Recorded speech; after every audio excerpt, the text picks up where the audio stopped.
अस्सलाम वालेकुम गाइस, कैसे हैं आप सब? अल्हम्दुलिल्लाह मैं भी बहुत बेहतर हूँ। और आज का वीडियो मैं ये लेकर आई हूँ, 2 दिन से वीडियो अपलोड नहीं थी तो उसके लिए सॉरी। क्योंकि स्कूल में इतना काम था और कॉपियाँ चेक करना, बंडल बहुत ज़्यादा था। लोड तो मैंने अपने चैनल के लिए टाइम नहीं निकाल पाई, तो आज मैंने सोचा क्या करूँ। तो मैं हेल्दी स्नैक्स तैयार कर रही थी और मैंने मखानों को फ्राई किया और उनको फिर कढ़ाई पैन से अलग कर दिया। और उसके बाद मुझे समझ नहीं आ रहा कि मैं आज क्या बनाऊँ। और ये मखाने तो अच्छे से फ्राई हो गए हैं, मैं इनको ठंडा होने तक रखूँगी, फिर बाद में इसके कंटेनर में रखूँगी। लेकिन अभी मैं खड़े-खड़े सोच रही हूँ, मज़ीद परेशान हो रही हूँ, क्या रहा मैं क्या बना लूँ डिनर में, ऐसा क्या करूँ? और जल्दी-जल्दी मैंने कैमरे की लाइट भी ऑन करना भूल गई थी, तो फिर मैंने इसको सेट किया, एंगल भी ठीक नहीं हो पा रहा था, सब कुछ गड़बड़ हो रहा था। तो फिर सब आराम से ठीक किया और डिसाइड करा क्या करूँ, तो चेकआउट किया तो मेरे पापड़ भी सारे ख़त्म हो गए थे। जो स्नैक्स मैं चाय वगैरह के लिए पहले से तल के रख लेती हूँ एक्स्ट्रा, क्योंकि मॉर्निंग में बहुत जल्दी-जल्दी होता है तो कुछ समझ नहीं आता है। तो मैं देख रही हूँ, देखिए मेरे कितने अच्छे मसाले फ्राई हुए। मैंने थोड़ा-सा हल्दी डाला था और उसमें मैं थोड़ा-सा काला मिर्च डाल देती हूँ, ब्लैक पेपर और सॉल्ट, तो बहुत अच्छा टेस्ट आता है। और ये मैंने पापड़ निकाले हैं कि चलो मैं यही फ्राई कर लेती हूँ और मैं अपनी चाय का जो मॉर्निंग और इवनिंग का मेरा मॉर्निंग का ब्रेकफ़ास्ट और इवनिंग का जो ब्रंच का इंतज़ाम हो जाता है, तो मैं पापड़ और स्नैक्स वगैरह पहले ही से तैयार रखती हूँ। और ये जो मैंने पहले फ्राई किए थे वो सारे ख़त्म हो गए हैं। तो बस मैं देख रही हूँ, कढ़ाई में मैंने पैन में ऑलरेडी डाल दिया है तेल फ्राई करने के लिए। और ये मैं अलग कर दे रही हूँ, वो ये पहले के बचे हुए थे और फिर मैंने जो न्यू वाले हैं उनको मैं अभी जो फ्राई किए हैं बहुत क्रिस्पी हैं, तो उनको मैं इसमें बिस्मिल्लाहिर्रहमानिर्रहीम अच्छे से, किसी भी चीज़ को अगर आप रख रहे हो तो नाम अल्लाह का नाम लेकर रखना चाहिए, तो बबरकत रहता है। और फिर मैंने इनको रखा, एक्चुअली मैं लेफ़्टी हूँ तो भूल जाती हूँ, तो फिर मैं पहले पकड़ती हूँ किधर करूँ, तो राइट हैंड से फिर किया मैंने। और ये मेरे स्नैक्स तैयार हो गए हैं, कंटेनर में मैंने रख दिया इसके बॉक्स में। और अभी कढ़ाई में देखा, पैन में ऑयल भी बहुत अच्छे से गर्म हो गया है। और फिर मैंने कहा चलो अच्छे से पापड़ फ्राई करते हैं। फिर मैं सोचती हूँ डिनर में क्या खाऊँ, क्या एक्चुअली मेरे पास डिनर रखा हुआ है, लंच का सामान, तो इसीलिए मैं थोड़ा डिनर बनाने से अवॉइड कर रही थी। अब देखती हूँ क्या करूँ। तो मैं पहले मूंग दाल पापड़ मेरा फेवरेट है और ये डाइजेशन में भी बहुत हेल्प करता है। तो फिर मैंने सबसे पहले इनको फ्राई किया और सीधे-सीधे गोल-गोल हैं ये बिल्कुल, तो फिर मैंने ऊपर से इनको डाला और पैन के अंदर, और फिर यूँ ही फ्राई करके सीधा-सीधा निकाल दिया।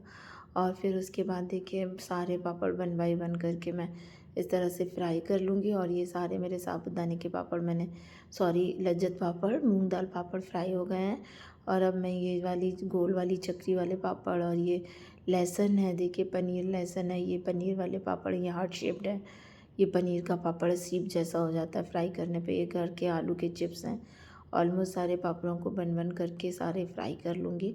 और पहले मैं सबसे पहले ये गोल जाली वाला पापड़ फ्राई करती हूँ, मुझे तो बहुत पसंद है। एक्चुअली रमज़ान आने वाले हैं और रमज़ानों में दस्तरखान पे कुछ भी हो, और लेकिन अगर वहाँ पे अफ्तारी में पापड़ ना हो तो मुझे तो सारा सूना सूना लगता है। जैसे वो जग सूना सूना, वैसे मेरा दस्तरखान बिना पापड़ के सूना लगता है। तो मैं तो मम्मी को बोलती हूँ ज़रूर तलिए, ज़रूर तलिए, फ्राई करना ही होता है। लेकिन अभी मैं इसलिए फ्राई करके रख लेती हूँ कि सुबह इतनी जल्दी होती है तो समझ नहीं आता, तो एटलीस्ट चाय बनाकर और कुछ नाश्ते में खा के चली जाती हूँ स्कूल। तो इसीलिए मैं इनको इकट्ठा बना के रख लेती हूँ और हफ्ते भर का। और फिर उसके बाद इनको प्लास्टिक बैग में पैक करके रख देती हूँ, ताकि ये वैसे मतलब मुलायम ना हो, सॉफ्ट ना हो, और ऐसे क्रिस्पी करारे बने रहें।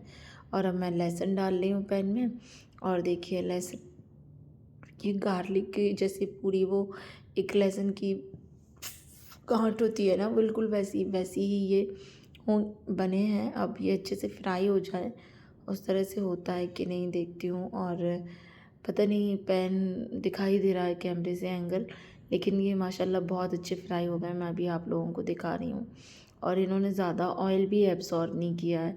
जैसे होता है ना, ये तो ये पनीर वाले पापड़ ज़्यादा ऑयल नहीं लेते हैं, तो सबसे अच्छी बात तो इनकी ये होती है, तो मुझे इसीलिए ये बहुत अच्छे लगते हैं। और ज़्यादा ऑयल ऑब्ज़र्व नहीं करते तो नुकसान भी नहीं करते हैं। और ये देखिए बिल्कुल ऐसे लग रहा है ना, जस्ट गार्लिक की जैसे पोल्टी होती है वैसी ही बिल्कुल। और ऑलमोस्ट मेरे सारे पापड़ फ्राई हो गए हैं। और अब मैंने देखा कि मेरे जो लंच वाली पापड़ देखिए 1 बाय 1 जितने भी मैंने थे वो आपको दिखाती जा रही हूँ। सारे फ्राई हो गए। ये सीप वाला पापड़ है, ये पनीर वाला पापड़ है, और ये देखिए सीप वाला पापड़ और ये पनीर, हर सारे पापड़ हमने सारे ऑलमोस्ट फ्राई कर लिए। साबूदाने का पापड़ है, चावल का पापड़ है, और सारे पापड़ फ्राई हो गए हैं, उनको मैंने अलग कर दिया। अब ये मैंने प्याज काट ली थी और इनको बारीक कर लिया था, चॉप्ड ऑनियन को। और कढ़ाई में मैंने ऑलरेडी ऑयल डाल दिया है और पैन गरम हो गया है तो मैंने ज़ीरा भी डाल दिया है इसमें, और अब इसको फ्राई कर रही हूँ। और मैंने दाल देखी थोड़ी सी थी तो फिर मैंने कहा कर क्या करता, तो मैं एक एग बॉईल कर लूँगी सुबह के लिए। और अभी मैं 2 अंडों की भुर्जी बना ले रही हूँ। अंडे की भुर्जी की रेसिपी मैंने ऑलरेडी आपको डाल रखी है डिस्क्रिप्शन बॉक्स में, तो प्लेलिस्ट में जाके आप चेकआउट कर सकते हो कैसे बनाते हैं। फ़िलहाल मैंने इसमें प्याज डाला और इसको मैं अच्छे से ब्राउन गोल्डन ब्राउन होने तक फ्राई करूँगी प्याज को। और मेरे में प्याज जो होता है मैं हरा प्याज भी डाल देती हूँ तो बहुत अच्छा टेस्ट आता है। और इनको डाल रही हूँ। और आज जो मैं ऑमलेट बना रही हूँ तो एक्चुअली मैं इसमें आपको एक स्टेप दिखाऊंगी। उसके बाद मैं उस तरह का ऑमलेट नहीं खाती हूँ क्योंकि मुझे ज़्यादा मतलब पसंद नहीं है और मैं योग वगैरह नहीं खा पाती हूँ तो मैं अपने ऑमलेट से निकाल देती हूँ। तो फिर मैं वाइट का ही बनाती हूँ, लेकिन मैं आज को आपको दिखा रही हूँ कि ये एक फ्रेंच ऑमलेट बना रही हूँ और ये किस तरह से बनता है वो भी दिखाती जा रही हूँ। तो ऑलमोस्ट प्याज सारी वो हो गई है और मैंने सारे एग इसके अंदर इस तरह से फोल्ड किए थे। देखिए एक की भी जो योक होती है जर्दी वो बिल्कुल भी फूटी नहीं है, और ये वाला वाइट वाला जो एल्बुमिन प्रोटीन वाला पार्ट है वो पूरा जम गया है और फ्राई हो गया है। तो इसको आप अच्छे से इस पे पैन पे एक प्लेट रखिए और पहले मैं इन पे मसाले लगा देती हूँ, डाल देती हूँ। तो मैंने अपने स्पाइस बॉक्स को खोल के इसमें पहले अच्छे से चिली फ्लेक्स, कुटी हुई मिर्चें, लाल मिर्च डाली है। फिर उसके बाद मैंने 2 चम्मच, क्योंकि मुझे थोड़ा स्पाइसी पसंद है तो मैंने यहाँ पे डाल दिया। फिर हल्दी पाउडर डालेंगे। ये सब डालने से एग में किसी भी तरह की स्मेल नहीं आती है। हल्दी पाउडर डाल दिया। अच्छा, जो चॉप्ड ऑनियन थी उसमें मैंने चॉप्ड गार्लिक भी डाला था। थोड़ा सा गरम मसाला डाला, गरम धनिया, और फिर मैंने ये धनिया पाउडर डाला और इनको करके और फिर इनको 5 मिनट के लिए ढक के रख देंगे। उस सिचुएशन में ये अच्छे से पक जाता है और फिर आपको जो इसको ढक के रख दीजिए और फिर इसको जब पलटते हैं तो वो जर्दी वैसी ही बनी रहती है। मैं नमक डालना भूल गई थी तो फिर मैंने इसमें नमक डाला। अगर किसी को सांस की प्रॉब्लम है, अस्थमा पेशेंट है, या सर्दी की बहुत ज़्यादा जकड़न होती है, बच्चों की पसलियाँ चलने लगती हैं, उस सिचुएशन में अगर आप इस तरह का आमलेट खिलाते हैं तो उसके बहुत जल्दी रिलीफ हो जाता है, आराम मिलता है। बहरहाल मैंने भुर्जी की फॉर्म में बना लिया क्योंकि मैंने योग निकाल दिया था।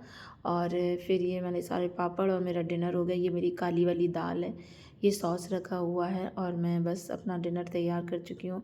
साबूदाना पापड़, सारे पापड़ों की वैरायटी, और रोटी को मैंने गर्म कर लिया दोपहर की। और ये मेरे अंडे की भुर्जी जो मैंने इस तरह की बना दी थी। और फिर मैं जा रही हूँ अपना डिनर खाने और एंजॉय करने। और आप लोग भी खाते रहिए, पीते रहिए और खुश रहिए, दूसरों को भी खुश रखिए और मेरे चैनल को बहुत सारा प्यार दीजिए। Thanks for watching my channel. अपना ख्याल रखिए। अल्लाह हाफिज़।